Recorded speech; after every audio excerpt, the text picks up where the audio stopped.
So guys आज के episode में हम एक बैट ब्रांड के बारे में बात करने वाले हैं। सो गाइस बैट ब्रांड की बात है तो गुड्डू भाई को हम कैसे मिस कर सकते हैं।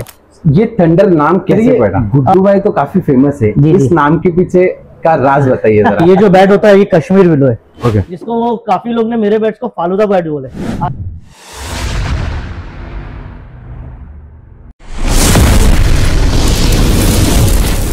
Hello guys, welcome back to another video. So guys cricket एक गेम नहीं, एक इमोशन है। तो हर क्रिकेट के पीछे लगता है मेहनत और हर एक बैट के अंदर छुपा होता है क्रिकेटर का सपना। सो गाइस आज हम एक ऐसी जगह पर आए जहाँ पे सिर्फ क्रिकेट बैट ही नहीं बनता, यहाँ पे सपने तराशे जाते हैं। सो गाइस आज के एपिसोड में हम एक बैट ब्रांड के बारे में बात करने वाले हैं। सो गाइस बैट ब्रांड की बात है तो गुड्डू भाई को हम कैसे मिस कर सकते हैं। सो गाइस आज हमारे साथ है गुड्डू भैया। हेलो अक्षय भाई, थैंक यू सो मच, आपने अपना वक्त दिया। सो गाइस हम कुछ एक इंटरेस्टिंग क्वेश्चंस करने वाले हैं बैट के रिलेटेड, और इनसे बेहतर कौन ही जान सकता है। So sir first of all अपने जर्नी के बारे में बताइए। एक्चुअली अक्षय भाई जर्नी तो काफी लंबी है। एक अपने दोस्त के साथ में मुजफ्फर सोलकर करके था, उनके साथ में हमने स्टार्ट किया था 2017-16 के आस पर, और कुछ एक नया ब्रांड था जब भी हमारा, तो उसके साथ में शुरू किया, कुछ नॉलेज लिए, साथ में लिए, एक वक्त काम किए। फिर आफ्टर लॉकडाउन मैंने फिर कुछ हमारा छोटा मोटा होता है दोस्तों में, तो उसके बाद फिर मैंने खुद का एक ब्रांड अपना ओपन किया, और जिसका नाम मैंने थंडर दिया। और कुछ लोग के सपोर्ट से, प्लेयर्स के सपोर्ट से, और आसपास हमारे लोकेलिटी के जो है लोकल्स है जो, उन्होंने काफी सपोर्ट किया, और उस तरह से आप देख रहे हो कि एक माने जाने ब्रांड में नाम आ रहा है आज हमारे महाराष्ट्र इंडिया में। तो उसके लिए सबके लिए मैं थैंक यू बोलूंगा। ये थंडर नाम कैसे पड़ा? थंडर नाम बस एक बोलते ना, ऊपर से एक फील आ गया, और कुछ पहले का ब्रांड था उसका राइमिंग मुझे रखना था, तो वो राइमिंग में और कुछ मैच हो गया तो ठीक है थंडर, बोले बिजली कड़का देते। सर ये गुड्डू भाई तो काफी फेमस है, इस नाम के पीछे का राज बताइए जरा। सबसे पहली बात तो शायद मेरा असली नाम शायद ही किसी लोग को मालूम होगा। ऑन पेपर मेरे बैंक वाले अकाउंटेंट है, जो भी है मुझे ऑन पेपर मुझे जानते, तो मेरा असली नाम है शहबाज अंसारी। और लेकिन मेरे घर पे मुझे लोकल्स में गुड्डू भाई बोलते थे, तो आज ये ब्रांड में भी सब गुड्डू भाई चालू हो गया। ओके सो सर एक बिगिनर्स के लिए बैट का कुछ नॉलेज बताइए, जो अगर ये शॉप में आके लेना चाहते हो तो उनके लिए। सबसे पहला तो बिगिनर्स को ये बोलूंगा कि आप प्लेयर्स को कॉपी ना करें। अकॉर्डिंग टू बैट आप लोग पैसे में खरीदते हो, और जो प्रोफेशनल्स होते हैं उनके ब्रांड एम्बेसडर्स होते हो, तो उनको एक होता है कि हम उनको हमारे ब्रांड से खेलने के लिए एक बैट है, चाहे 2 बैट हो, 10 बैट हो, हम उनको प्रोवाइड करते हैं। तो आप लोग आपका पैसे का जो वैल्यू करते हो, तो उसमें हल्के बैट पे मत जाओ, बेस्ट है उसको बैलेंस पे आप देखो, और अच्छे बैट्स पे आप जो रहेगा ना, जैसे आपको जो खेलना है, आपका शॉट्स कैसे है, आप कौन से शॉट्स खेलते हो, तो अकॉर्डिंग उसके हिसाब से आप बैट आप परचेज करो। सो क्रिकेट बैट की बात करते हैं तो वुड क्वालिटी के बारे में बताइए सर कुछ। वुड क्वालिटी एक्चुअली अगर आप देखा जाए तो सबसे मेन किया हो जाता है कश्मीर विलो। कश्मीर में भी काफी वुड्स होते हैं। एक पॉपुलर विलो होता है जो व्हाइट टाइप होता है, उसमें भी ग्रेड्स होते हैं, वो भी कुछ उसमें कश्मीर पॉपुलर विलो में भी कुछ ग्रेड्स होते हैं, तो लगभग वो कश्मीर विलो जैसा दिखता है। लेकिन सबसे बेस्ट वुड जो होता है वो होता है कश्मीर का। ए ग्रेड होता है, उसमें भी आरआर होता है, और भी उसमें वेराइटीज होते हैं, क्वालिटीज होते हैं, जैसे ए ग्रेड हो गया, बी ग्रेड हो गया। तो सबसे बेस्ट जो हम लोग यूज करते हैं टेनिस बैट के लिए, Kashmir willow red wood use करते हैं, जो सबसे बेस्ट होता है। ओके सर एक इंटरेस्टिंग क्वेश्चन है, कश्मीर विलो और इंग्लिश विलो के बारे में कुछ डिफरेंस बताइए, आपसे बेहतर कौन ही बता सकता है सर? बहुत अच्छा क्वेश्चन है। शायद ही मुझे ऐसा लगता है कि कश्मीर में और यहाँ पे काफी लोगों को ये डिफरेंस पता ही नहीं होगा। Kashmir willow as it is अगर देखा जाए तो इंग्लिश विलो का ही बच्चा है। अभी आप बोलोगे कैसा है? तो कुछ मैंने भी मतलब जैसे रीड आउट किया, जब हमारे वहाँ पे आजादी नहीं हुई थी, जब हिंदुस्तान आजाद नहीं हुआ, तो सबसे पहले गेम जो आया था ये इंग्लिश लोगों ने लाया था। बराबर क्रिकेट हमारा जो आया, जैसे आप लगान देख लो, वहां से आया था। हमें क्रिकेट क्या है पता ही नहीं था, हमें सिखाया गया है। तो वहां से बैट आती थी इंग्लिश विलो, जो कि यूके हो गया, लंदन हो गया, और अब बहुत ऐसी जगह है जहां से इंग्लिश विलो, वहां पे बर्फ की जगह ही जो उगाया जाता था, उसका वहां पे प्रोडक्शन होता है। 20-25 साल का एक फ्रेमिंग होता है कि उतने साल में वो बैट का प्रोसेस वुड इतनी क्वालिटी में आएगा कि आप लेदर बॉल्स पे खेल सकते हो। ठीक है, टेनिस तो अभी आया है। तो जब यहाँ पे आए थे ब्रिटिश लोग, यहाँ पे जब आए थे, तो ब्रिटिश लोग ने सबसे बेस्ट चीज यहाँ पे जब क्रिकेट चालू किया, तो उनको सबसे ज्यादा दिक्कत जब भी होती थी। आज तो हमारे पास एरोप्लेन है, बोट से, ये ट्रांसपोर्टेशन इजी था। लास्ट जब आप जाओगे 18s में और 19s में जाओगे, तो आपके पास ट्रांसपोर्टेशन नहीं था, तो आपको एक बैग कैरी करना भी डिफिकल्ट था।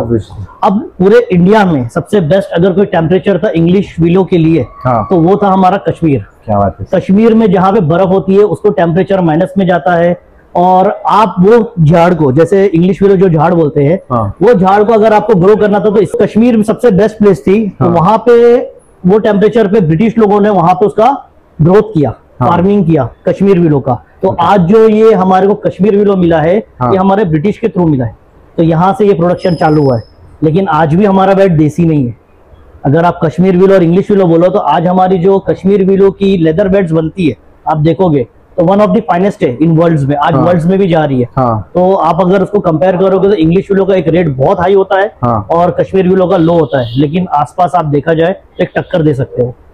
सर इतना डीप नॉलेज तो मुझे भी नहीं था, बहुत सो मच सर। अक्षय भाई, ये सवाल मैं सोचता था शायद कहीं निकले लेकिन मैंने इतने सालों में मेरी इंडस्ट्री में देखा कि शायद ही किसी ने सवाल किया हो और या किसी का इसको आंसर मिला। लेकिन मेरी एक आदत है कि मेरा एक पैशन है, मैं डीप जाता हूँ ईच एंड एवरीथिंग। जैसे हैंडल्स होते हैं, आज इंग्लिश विलो के लिए हैंडल्स बोलते हैं, तो आज भी हमारे हैंडल्स जो है वो हमारे इंडियन नहीं होते, आज इंडियन नहीं होते। आप सवाल क्या है, इसको किसी को पता नहीं, अरे भाई हैंडल कौन सा है, सिंगापुरी है क्या? अरे भाई सिंगापुर से ही हैंडल आता है, क्योंकि वो एक बाम्बू होता है, जो सिंगापुर का एक बाम्बू होता है जिसका वहां पे प्रोडक्शन यूज होता है। जैसे हमारे वहां पे बाढ़ आ जाती है, वो आता है तो वहां पे कुछ कुछ है ना, ड्रेनेज के लिए वो ट्रीज को, बाम्बूस को उगाया जाता है, जिसका उसका एब्जॉर्प्शन रहता है पानी को सोखना। कि बाम्बू में अगर आप एक रखोगे, वहां पे फार्मिंग होती है तो पानी खींचने का काम करता है। तो जहाँ पे फ्लड लेवल होता है वो कम करता है उसको। तो उसी का हैंडल सिंगापुर से बन के हमारे पास आता है और ये चीज हमारे पास हमारे बैट में यूज होती है। ये सही था सर। सर बैट बैलेंस और वेट कैसा डिसाइड करते हो सर? देखिए, ऐसा इंडिया में अगर आज अब देखा जाए तो बैट बैलेंस और वेट अगर आप देखा जाए तो अकॉर्डिंग पर्सनल होना चाहिए। जैसे अगर आज मैं खेलता हूँ, मेरी हाइट है भाई 5'8", आपकी हाइट है 6, तो मुझे बैट लगता है भाई 35 का, शायद आप 36 में कंफर्टेबल हो या 35.5। तो बैट, हर बैट का अकॉर्डिंग प्लेयर के हिसाब से बैलेंस होना चाहिए। और दूसरी चीज, हमारे स्टेट्स में अलग अलग बॉल्स होते हैं, तो हर बॉल्स के अकॉर्डिंग आप लाइट बॉल, जैसे रेड गुरु हो गया, खन्ना बॉल हो गया, तो उसमें आप 1 किलो के बैट नहीं यूज कर सकते, उसकी लाइफ नहीं होगी। हमारे मुंबई में सबसे ज्यादा फास्ट क्रिकेट है और प्लस सीमेंट पिचेस होती है जो स्लो होती है, यार्ड्स कम होते हैं हमारे, तो वो सब के लिए हमारे को लाइट वेट लगता है। तो सबसे पूरे इंडिया में अगर लाइट वेट का या हैवी टेनिस के लिए यूज होता है वो हमारे मुंबई महाराष्ट्र में होता है ज्यादा। सर बैट ग्रेन्स के बारे में थोड़ा सा नॉलेज हो जाए। देखिए ग्रेन्स, यस, आज हमारे जो यंगस्टर्स आते हैं, काफी आते हैं दुकान पे, आज मेरे पास कम से कम फ्लो हजारों कस्टमर्स का है। हमको ग्रेन्स वाला बैट चाहिए, हमको मोटा चाहिए। तो ग्रेन्स वाला बैट जो होता है हमारे टेनिस के लिए, एक्चुअली देखा जाए तो ग्रेन्स वाला बैट इतना अच्छा नहीं है, क्योंकि हमारे टेनिस में बैट सबसे ज्यादा बैंग होते हैं नीचे, आप समझे, आधे से ज्यादा बैंग होते हैं। और हमारे मुंबई में और ये सब में टेनिस पिच होती है, मतलब कॉन्क्रीट पिच होती है। अब आप जाहिर सी बात है, एक कॉन्क्रीट और लकड़े को जब आप स्मैश करोगे तो क्या टूटेगा? सिंपल सी मुझे एक नॉलेज है। तो दूसरी कैसा है कि हमारे वहां पे जो ग्रेन्स वाले बैट है, जब ग्रेन्स होता है वो वहीं से क्रैक आता है। आप समझ गए? जब ग्रेन्स, अब ग्रेन्स का असली मायने यूज होता है लेदर क्रिकेट में। जहाँ ग्रेन्स वहां लेदर बॉल के लिए होता है तो उसमें पंच निकलता है, आपको वहां पे नॉकिंग करना पड़ता है, तो उसका पंच आपको इंग्लिश विलो वगैरह जो हम बोलते हैं, या अगर आप कश्मीर विलो लेदर बैट्स ले रहे तो वहां पे ग्रेन्स अगर आपका आता है तो वो आपके पंच यूज करेगा। लेकिन टेनिस में वो सिर्फ एक शो पीस है। मैं आपको ये अपना नॉलेज जो है मैं वो शेयर कर रहा हूँ, बाकी दूसरे की मर्जी। सर वो तो है। सर सबसे मुश्किल पार्ट क्या होता है बैट बनाने में? सर सबसे मुश्किल पार्ट होता है जब हमारे पास बैट आता है फ्रॉम कश्मीर टू मुंबई महाराष्ट्र, हमारे टेम्परेचर में। तो हम लोग जा रहे मुंबई, हम एक आइलैंड पे ही है, तो हम पानी के पास है, हमारे पास बारिश है। अभी आप देख सकते हो कि 6 महीने से हम बारिश को झेल रहे। तो सबसे ज्यादा इंपॉर्टेंट अगर हमारे पास कुछ अगर हमारे को आता है तो वेट, कि हमारे पास बैट वहां से इतना वेट आता है और सबको चाहिए 1 kg का बैट। राइट है। तो उसके लिए हीटिंग प्रोसेस निकल गया, हीटर्स निकल गए, कोई बर्न करता है, कोई ये करता है, मतलब सबसे ज्यादा प्रोसेस हमारे के लिए अगर कुछ है तो वेट है। बैट को वेट। सर बैट कस्टमाइज के बारे में कुछ? देखिए बैट कस्टमाइज, ये वर्ड ही कुछ समझ में नहीं आता है। आप समझ में कस्टमाइज बोले तो हम बैट बना रहे हैं, उसको भी तो कस्टमाइज ही कर रहे हैं। एग्जैक्टली। अभी हमारे पास इतनी फैसिलिटी हो गई मशीन की, स्कूपिंग की। पहले अगर मैं आपको 2017-18 की बात बताऊं, जब मैं बताया मेरी जर्नी स्टार्ट हुई थी, तो हम लोग एक जो वुड कटिंग करते थे, डोर्स वगैरह, तो वो मशीन से कटिंग करके हैमर और चीनी से हम वो उसको तवा खाचा निकालते थे। शायद अगर जो पुराने लोग, जैसे अभी मैं आज 41 हो गया हूँ, तो मैं अपना नॉलेज जो कर रहा हूँ 2017 और 16 का, तो वहां पे हम हथौड़ी से निकाल के खाचा मारते, हमारे पास मशीन नहीं होती थी, और उसके बाद हम ग्राइंडर से यूज करते थे। लेकिन जब मैं आपको बोलोगे लॉकडाउन के पहले, तो हमारे पास काफी बैट इंडस्ट्री में इतना प्रोग्रेस हुआ है कि हर तरह की machine, milling machine, scooping machine, फिर आप बोलोगे वर्टिकल, हॉरिजॉन्टल, हर तरह की मशीन आ गई है। राइट है, हर तरह की मशीन आ गई है। तो हम लोग के पास कैसा मालूम है कि यूज करने के लिए हाँ। कि इतनी सारी चीज हो गई कि कोई भी अभी खड़ा हो सकता है, इजीली बना सकता है, लेकिन जो एक्सपीरियंस हम लोगों को वो टाइम मिला था, हाँ। शायद आज हम लोग को वो आज बेनिफिट दे रहा है। ओके, आ जाओ आ जाओ आ जाओ। सर बैट का ऑयलिंग और नॉकिंग का प्रोसेस कुछ है अपना? बोल दो बोल दो। हाँ। सो सर बैट का एक मेन बैट का एक हो गया ना? हाँ ओके। हाँ। सो सर बैट का ऑयलिंग और नॉकिंग का जरा प्रोसेस बताइए। एक्चुअली अगर देखा जाए टेनिस में नॉकिंग की कोई जरूरत ही नहीं है। हाँ। हमने कुछ निकाले थे, मैंने और मेरे पार्टनर जिनका नाम दिया था मैंने पहले, हाँ। तो हम दोनों ने कुछ एक नया सोचे थे। हमने प्रेसिंग मशीन लाए थे। ओके। शायद महाराष्ट्र में कोई भी वो प्रेसिंग मशीन लाया नहीं था। हाँ। और आज भी हम लोगों के पास प्रेसिंग मशीन है। तो हम लोग वो बैट को प्रेस करते थे।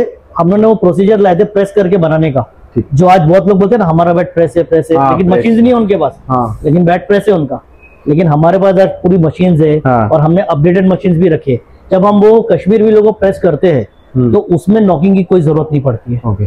जो मेरे जितने भी ब्रांड एम्बेसडर्स है, प्लेयर्स है, मैं ऑन द स्पॉट बैट बना के दे रहा हूँ काफी और लोगों को भी। हाँ। मेरे कस्टमर्स को भी। तो उसमें हमारा सिर्फ ऑयलिंग करने का रहता है। ऑयलिंग का हम ऑयल करके प्रेस करते हैं। जो मेरे इंस्टाग्राम के ब्लॉग्स अगर आप देखोगे, मैंने उस पर पूरा मैंने अपलोड किया हूँ ऑन लाइव, मैंने सब दिखाया हूँ। ओके सर, अपना बैट के बारे में थोड़ा सा नॉलेज दीजिए। थोड़ा एक बैट एक एग्जांपल के लिए निकाल के अपने व्यूवर्स को दिखाइए एग्जैक्टली अपर ग्रेड के बारे में क्या होता है, प्रॉपर फिनिशिंग कैसा होता है। तो थोड़ा डीप नॉलेज।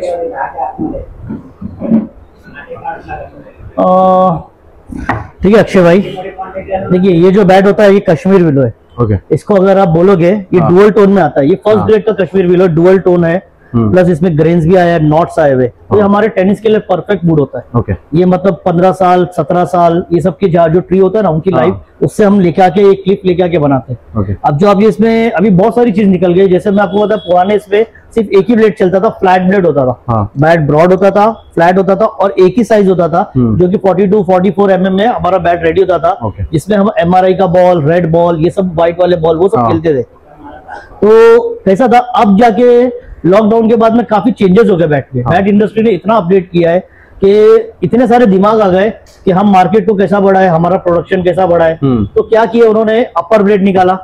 यहाँ से राउंड, थोड़ा सी यहाँ से जैसा होता है ये राउंड शेप आ जाता है। तो ये अपर हो जाता है, जिसमें यहाँ पे आगे आपको गोलाई दिखेगी। आप समझोगे सेमी सर्कल, इंग्लिश में अगर आप बोलो सेमी सर्कल या हिंदी में बोलो तो गोलाई हो गई, तो उसको हम अपर ब्लेड बोल सकते हैं। फिर उसको थोड़ा सी कम कर देते हैं हम, क्योंकि अभी ज्यादातर सब हार्ड हिटिंग होता है। 4 ओवर्स 5 ओवर पहली बॉल से आपको 6 लगाना है, हमारे पास टाइम नहीं है भाई। तो उसके लिए हमारा निकला फ्लैट ब्लेड। फ्लैट ब्लेड में आपको पावर की जनरेट करना पड़ता है। लेकिन जो सेमी अपर होता है, जो ये वाला बैट है, तो सेमी अपर जो बैट होते हैं इसमें अपना नया बॉल जो फर वाला होता है, इसको पंच ज्यादा मिलता है। अगर आपका बैट ऑलरेडी प्रेस्ड है ये सब, तो आपको पंच खेलने के लिए बहुत अच्छा होता है। सब क्रॉस खेलते ज्यादातर, लेग में खेलना है, पावर प्ले पीछे खेलना है, according to fielding and all. तो ये वाला जो फेस होता है सबसे बेस्ट होता है। जो हमारे मुंबई और ऑल ओवर इंडिया में सबसे टॉप पे अगर कुछ चल रहा है तो वो है सेमी अपर ब्लेड। जो प्रेस करके अगर कोई बना रहा है तो सबसे बेस्ट चीज वो होती है। सो सर अपने पास काफी वेराइटीज है, जैसे कि ग्राफिक है, अपना SK एडिशंस है। जरा बैट के बारे में आप जरा बताइए। डन। एक्चुअली जो ग्राफिक्स एडिशन आप बता रहे हो, मैं इस पे 2 से ढाई महीना वर्कआउट किया था। मेरे बहुत अच्छे दोस्त रमीश भाई करके है, और काफी वो कलर इंडस्ट्री में वो रखा हुआ है। तो मैंने बोला कि उनके साथ में कुछ यूज करते हैं, उनका कुछ कलर्स वगैरह है। तो मैं बैठे बैठे ऐसा, एक हमारा बोलते हैं ना कि एक चर्चा होती है, बैठते चलो 2 साथ बैठे हुक्का पी रहे, चलो क्या करना है गुड्डू भाई, ऐसा है। मैं बोला भाई देख ऐसा था कुछ मेरे दिमाग में आ रहा है, कुछ कर सकते क्या? तो रमेश भाई बोले चलो ठीक है ना गुड्डू भाई, ट्राई करने में क्या जाता है, बैट खराब होगी। मतलब बैट खराब नहीं होगी, वो मेरा लुकआउट है, मतलब देख लेंगे। तो हमने बैठे बैठे हमने सबसे पहला बारिश का बैट निकाले। मतलब ये कलर एडिशन वाले, जिसको वो काफी लोग ने मेरे बैट्स को फालूदा बैट बोले। आज से आप 3 साल पहले देखेंगे 2002 में मैंने अपने आप को निकाला था, सब अलग अलग कलर्स में बैट निकाला। मतलब विरिडियंस कलर और ये सब बहुत से ऐसे कलर्स निकाला जो कि ना एक फंकी होता था। राइट। तो मैंने बोला बैट इंडस्ट्री में हमारे ऐसे भी है ना, क्रिकेट में बारिश के टाइम पे बैट हमारे इतने होते नहीं थे। अभी आप देखो कि लास्ट के 3 साल से, मतलब तो लॉकडाउन के बाद से जो हमारा बारिश रेनी सीजन का क्रिकेट हमारा चालू हुआ है, वन ऑफ द बेस्ट में हुआ है। क्या प्लेयर्स लोग 4 महीना खाली नहीं होते, सिर्फ गणपति से हमारा सीजन बंद होता है और हम लोग गणपति के लिए एंजॉय करते हैं। तो वो टाइम पे जो हमने कलर्स निकाले थे, one of the best colours हमारे आज भी चल रहे हैं। और काफी लोग वही चीज को फॉलो किया। हमने बहुत सारे जन को कलर्स भी प्रोवाइड किए, और ऐसा नहीं कि हमारे पास नॉलेज था तो हमने शेयर नहीं किया। हमने काफी क्रिकेट जो ब्रांड्स वाले हैं उनको भी हमने बोले ये कलर्स आप लगाओ करो, उस पर कैसा करना है। तो ऑयल पेंट को हटा के हमने कुछ नया कलर्स लाए थे जो कि बारिश में खेलने के बाद भी 80% मतलब बैट से रेजिस्टेड रहता था, ये वाटर प्रूफ में रहेगा। तो ये सब चीज पे हमने वर्कआउट किए थे। तो सर ये सक्सेस हुआ फाइनली? 100% सर। अगर आप देखोगे लास्ट के 2 साल से आप यूट्यूब पे देख लो या कोई भी टूर्नामेंट आप देख लो, आपको 70-75% हमारी थंडर की बैट्स हर प्लेयर के आपसे दिखेगी जो रेनी सीजन में। उसके बाद में हमारा हमने जो आपने बोले डिजिटल बैट, ये इंडिया का one and only thunder brand है जिसने लॉन्च किया है। और वर्ल्ड वाइड में, इंडिया में तो हमारा क्रिकेट बहुत है, वर्ल्ड वाइड भी मैं अभी आज भी मेरे बैट्स के ऑर्डर जाते हैं। तो ये वाला जो चीज हमने किए थे 18 से 19 डिजाइन, जिसमें मेरी मेहनत थी, रमीज भाई की मेहनत थी, हम लोगों ने जो वर्क किया, तो ये वाले चीज के लिए हमने वर्क किया और हम बहुत प्राउडली बोलते हैं कि आज कॉपी करने भी गए, सब लोग गए, लेकिन वो वेट लाना, लुक लाना, प्लस उसमें स्ट्रेंथ लाना, हमने तीनों चीज उसमें बैट में लाया। ओके, सो सर एक परफेक्ट बैट को आप कैसे डिस्क्राइब करोगे? परफेक्ट बैट को ये डिस्क्राइब करूंगा कि अकॉर्डिंग एक पर्सन, जैसे आप आते हो अक्षय भाई, आप आए बैट लेने के लिए, आपने मुझे बताया कि भाई मैं मिडल ऑर्डर खेलता हूँ, पुराना बॉल खेलता हूँ, तो मैं आपको रेफर करूंगा कि भाई आप 970 980, मेरा वेट समझो कि 85 है और मैं 59 का हूँ। एक्चुअली मैं आपको देखिए वेट से कोई हमारे क्रिकेट को लेना देना नहीं, आपकी फिटनेस आपके गेम के लिए इम्प्रूवमेंट, दैट्स योर पर्सनल। लेकिन अगर जैसे मेरा भी वेट ओवरवेट ही हूँ मैं भी मेरे हिसाब से, तो लेकिन जो मेरे शॉट्स है, जैसे मैं अगर ओपनिंग आ रहा हूँ, नए बॉल पे खेल रहा हूँ, तो नए बॉल के लिए आपको बैट ज्यादा हल्की रहेगी तो नहीं आएगा। तो आप 1 किलो 10 1 किलो 20 पे आप खेलो। अगर आप मिडल ऑर्डर खेल रहे हो तो 970 980 पे आप चले जाओ। अगर आप एकदम थोड़ा आपका पावर कम है, आप पंच खेलते हो, तो नो डाउट आपको 120 बैट भी अच्छा चलेगा। ओके, सो सर ये थोड़ा इमोशनल वे है कि आपके लिए बैट मेकिंग सिर्फ बिजनेस है या फिर पैशन है सर? एक दोस्त के साथ जब मैं स्टार्ट किया था तो ये मेरा पैशन था। ओवरऑल ऐसा नहीं है, मेरा बैकअप अच्छा है, घर वाले मेरे एनआरआई है, और मैं भी क्रिकेट से जुड़ा हुआ हूँ। अभी 41 हो गया हूँ, करके कम खेलता हूँ, लेकिन प्रैक्टिस में छोड़ता नहीं हूँ। अच्छा। आज भी मैं जाऊंगा, और बड़े बड़े भाई मतलब काफी लोग हैं, अच्छे अच्छे प्लेयर्स है जो हमारे गुलमर्ग ग्राउंड में आते हैं। उसमें हमारे सरोज, मुद्दू भाई, उमर भाई, ऐसे बहुत से लोग हैं जो आते हैं और सबकी प्रैक्टिस। अनिकेत सानब हो गए, ऐश्वर्या, विक्रांत, सब इधर ही आते खेलने। तो उनके साथ खेलना, उनको देखना, एक हमारे फेवरेट प्लेयर्स है। लेकिन ये इंडस्ट्री में आने के बाद हम लोग भी खेलना चालू कर दिए। ये पैशन ही है समझ लो एक हमारा। लेकिन अक्षय भाई सॉरी, एक्चुअली पैशन को ऐसे ऐसे बिजनेस में बदलने में टाइम नहीं लगता है। जब आपको वहां आया तो हमने सबसे, फिर मैंने एक और एक चीज पे वर्कआउट किया कि हमारे लोकल लड़के जो यंग है, अनएजुकेटेड है और जिनका फैमिली बैकग्राउंड अच्छा नहीं है, तो मैंने उन लोगों को अपने साथ में खड़ा किया। आज मेरे पास में 8 या 9 लोग की टीम है, इसमें हमारे लोकल्स है, लड़के जो 22 साल 21 साल के, मर्ड का है, मेरा साहिल है, उसके बाद में सोहेल है, सतीश बादाले जो मेरा बहुत ही अच्छा दोस्त था, अच्छा क्रिकेटर है, उसके साथ मैंने जर्नी स्टार्ट किया। उसका और मेरा जर्नी ये थंडर ब्रांड का असली स्टार्ट करना उसके साथ मैंने किया हूँ। फिर उसके बाद और भी ऐसे लड़के जिनको क्रिकेट खेलते थे लेकिन कुछ स्कोप नहीं था अर्निंग के लिए, तो मैंने उनको अपने साथ लिया। और शाहिद करके अभी एक नया लड़का, एक छोटा सी आया हुआ है, उसके भी बैकग्राउंड कुछ नहीं, गांव से बुलाया उसको। तो इन लोगों को मैं बैट का इंडस्ट्री चालू किया। आज यही लोग बैट बनाते, मैं खाली एक बोलते ना क्वालिटी चेक करना, बैलेंसिंग चेक करना, मैं अपना 1.5 घंटा वहां देता हूँ। उसके बाद पूरा बैट आज जो मेरा निकल रहा है, मेरे यही बच्चे बना रहे हैं। सो मैंने अभी तक देखा है सर, आप काफी यंगस्टर लोगों को आप सपोर्ट करते हो। जैसे उसमें एक मोहित हो गया, मैंने रिसेंटली आपने देखा था, उसके बारे में जरा बताइए सर। सर जी मोहित बहुत अच्छा बैट्समैन है। मुझे मेरे फिरोज भाई जो शिफा स्ट्राइकर को जो चलाते हैं, उनके साथ बहुत अच्छी दोस्ती है मेरी। उन्होंने पर्सनली मुझे वो रेकमेंड किया था कि गुड्डू भाई अपना यंग लड़का है। मैं बोला भाई मैं आगे पीछे सोचता नहीं हूँ। सबसे पहली बात, काफी बैट्स वाले मुझे क्वेश्चन करते, यार गुड्डू भाई जब देखो जब बैट बांटते रहते बोले इतना पैसा आ गया है। तो मैं बोलता छोड़ना यार, यहीं का पैसा यहीं जा रहा है ना, जाने दे। मैं बोला अपने यंग लोग को जिसको खेलना चलो। तो ऑलमोस्ट मैंने कम से कम जहाँ तक मुझे याद है 50-60 लोग को तो बैट ऐसे ही दे दिया ब्रांड एम्बेसडर। उसमें काफी लोग लॉयल भी थे और काफी लोग ऐसे हैं कि जो मिसयूज भी किए। जिसने मिसयूज किया तो जाहिर सी बात है आज वो कहीं पे भी बैट उनको मिल नहीं रहा है। फिर एंड ऑफ द डे वो मेरे को ही फोन करते, गुड्डू भाई गलती हो गया, सॉरी हो गया, मुझे बैट दे दो, ठीक है नो प्रॉब्लम। सर आपका बना हुआ बैट से कोई सेंचुरी या हाफ सेंचुरी करता है तो कैसा फील होता है सर? हाँ, देखिए गूज बम्स ऐसे ही आता है, इसको बोलते हैं गूज बम्स। सबसे पहला अगर मेरे बैट से किसी ने सेंचुरी किया है तो नो डाउट मेरा फैमिली मेंबर ही हो गया। हेलीकॉप्टर बॉय श्रेयस कदम, जिनका चिन्मय हो गया, डैडी हो गए, मतलब उनके डैडी को भी मैं डैडी बोलता हूँ, मम्मी, इन लोग, मतलब नो डाउट उसने पहला सेंचुरी किया था। बहुत अच्छा वो आज भी फील है जो थंडर की बैट से किया था। आउट ऑफ महाराष्ट्र किया था उसने। बहुत अच्छा उसने किया था, जिसमें 6 पे 6 सिक्स भी उसने लगाए थे वो मैच में। तो वन ऑफ द बेस्ट थी, फीलिंग्स अच्छी थी। और रेनी सीजन में दूसरी सेंचुरी आई थी निखिल यादव से, जो अभी ये 2025 से तो बहुत अच्छा उसने लगाया था। आज वो मेरे से जुड़ा हुआ भी है और काफी वही स्टिकर्स मांगता है, ब्लू स्टिकर चाहिए गुड्डू भाई थंडर का, नहीं होगा तो मेरे लिए बना दो, मेरे लिए लकी है। बोला ठीक है भाई। तो उसने भी अभी ब्लू स्टिकर्स में नया अपना सीजन स्टार्ट किया है। और हाफ सेंचुरीज तो नो डाउट बहुत सारे लगे। मैं मतलब नाम तो नहीं ले पाऊंगा, लेकिन काफी ज्यादा लगे। काफी लोग। सर आजकल बैट इंडस्ट्री का बहुत कंपटीशन बहुत ज्यादा है, तो आपका कॉम्पिटिटर? देखिए कॉम्पिटिटर मैं अपने आप को किसी को समझता ही नहीं हूँ। सब अपनी जगह अपना काम कर रहे हैं, अपना बेस्ट दे रहे, और जो बेस्ट है वो चलेगा। एक सिंपल सी चीज है, जो मुंह से कम और अपने काम से ज्यादा अगर आगे बढ़ सकता है तो वन ऑफ द बेस्ट मैं उसको बोलूंगा भाई अगर तेरा काम अच्छा है तो तू आगे जाएगा। और कोई एक जैसा नहीं चल सकता है, सबके अपने वो होते हैं, मोटिव्स होते हैं, सबके अपने प्लान्स होते हैं, एक आइडियाज होता है। मैंने बहुत सारे आइडियाज निकाला जो आज काफी लोग फॉलो करते हैं मुझे। अच्छा रील्स हो गया, इंस्टा हो गया, फिर आप छोटे मोटे प्लेयर्स हो गए, इनको लेके ब्रांड एम्बेसडर्स हो गए, तो आज वो सब चीज काफी ब्रांड लोग फॉलो कर रहे हैं। और उसमें जो हमसे पूछ के भी करते हैं, तो जो हेल्प आउट लगता है मैं कर देता हूँ। तो सर काफी लोग तो बैट तो ले लेते हैं, बट बैट मेंटेन करना थोड़ा डिफिकल्ट होता है उनके लिए। सर उनके लिए कोई टिप्स? सबसे बेस्ट होता है, देखिए होता है पर्सनल बैट। पर्सनल बैट आप खेलते हो तो उसमें एक ग्रिप हो गया, टो गार्ड हो गया, सब नॉर्मल चीज है। जो 15 दिन 20 दिन अगर आप रोज प्रैक्टिस, हफ्ते में 3 दिन 4 दिन प्रैक्टिस कर रहे हो, तो ये सब कॉमन चीज है कि आपको ये मेंटेन करना ही है। महीने में एक बार भी अगर के टो गार्ड हो गया, 100 रुपीज 150 कोई लेता है, प्लस आपका ये हो गया ग्रिप हो गया। जो ग्रिप होता है, आज हमारे यहाँ पे टेम्परेचर कभी भी ऊपर नीचे कुछ भी होता, स्वेट होता है, रबर के जो खराब हो जाते हैं, तो ये ग्रिप्स वगैरह जो रहता है ये आपको 15-20 डेज चेंज करो, ये नॉर्मल मेंटेन है। ये आप लोग करो, नो डाउट चलता रहता है। सो आपका सर ड्रीम गोल वर्कशॉप के रिलेटेड, जो आप अभी थंडर चल रहे हो, उसका आगे का फ्यूचर?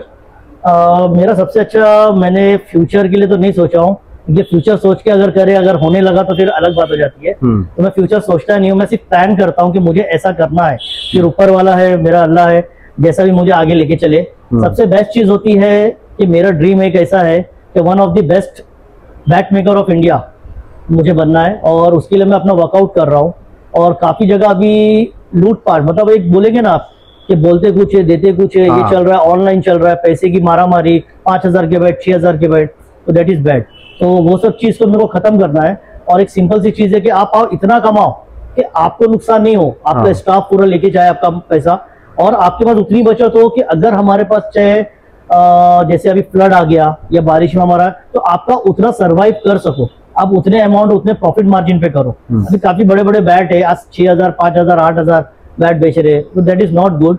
उसमें आप बड़े ब्रांड एम्बेसडर्स दिखा के और एक चार्ज ले रहे हो, और वो चीज अगर किसी कोई लेता है, और कैसे बहुत सारे बैट्स मेरे पास आते हैं कि टूट गया, क्रैक हो गया, 10 दिन में हुआ, 15 दिन में हुआ, वेट बढ़ गया, ऐसा हो गया, तो इतने वर्थ इतना पैसा देने के बाद अगर किसी को हर्ट होता है, क्योंकि उनके भी पैसे एक वैल्यू होती है, वो भी हार्ड वर्किंग लोग है, एक आ रहे। तो मैं ये चाहूंगा कि कश्मीर से, एक मेरा फ्यूचर ड्रीम है कि मेरे कश्मीर से लेके मुंबई तक कम से कम 3 से 4 खुद का फैक्ट्री हो, जिसमें मैं खुद वुड वहां से लूं, खुद मैं बनाऊं, और खुद यहाँ पे मैं सप्लाई भी करूं।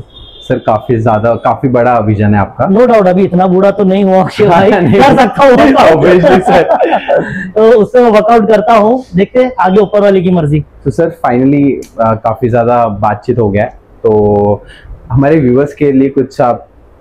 व्यूवर्स के लिए खाली एक चीज ये बोलूंगा, अगर आपको बैट लेना है, करना है, जरूरी नहीं कि मेरा ही ब्रांड हो, बहुत सारे लोग हैं जो हार्ड वर्क है और जो खुद बैट बनाते हो, आपके खड़े रह के आपको बैट बनाते हो, मशीनरी लेके बैठे हैं, सब कर रहे हैं। ये तो आज ऐसा चल रहा है कि बैट बनता कहीं से, आता कहीं से, स्टिकर किसी और का लगता है, और ये भाई ब्रांड को देख के और ये देख के हम खरीद लेते हैं। लेकिन उनके पास जब आप 2 दिन या 4 दिन के जाते हो कि बैट भारी हो गया, बैलेंसिंग नहीं है, फिर आपको तकलीफ ये होती है कि 2 दिन बैट रखो, हम करके देंगे। तो ऐसे लोग को आप अवॉइड करके वो लोग की करो कि जो खुद अपना फैक्ट्री लेके बैठे, मशीन लेके बैठे, और अच्छे उनके पास, मतलब आप बोलोगे कारीगर या कारपेंटरी, जो हमारे कारीगर बोलते हैं हम, तो वो लोग अवेलेबल हो, आपको ऑन द स्पॉट आपके आंख के सामने करके दे देवे। ऐसे लोग से आप बैठ लो और ये इंडस्ट्री को आप अच्छे फेयर डील पे आप आगे लेके जाओ। सो गाइस, बैट के रिलेटेड काफी डीप नॉलेज मिला आज के टाइम पे। सो गाइस दैट्स इट, हम इस वीडियो को यहीं पे समाप्त करते गए। सो काफी अच्छा लगा सर आपसे नॉलेज लेके। So guys that's it for today's video guys. ऐसे काफी सारे वीडियोस आते रहेंगे। अगर आप सभी को मेरा वीडियो पसंद है तो do like share and subscribe to my channel. So guys peace out.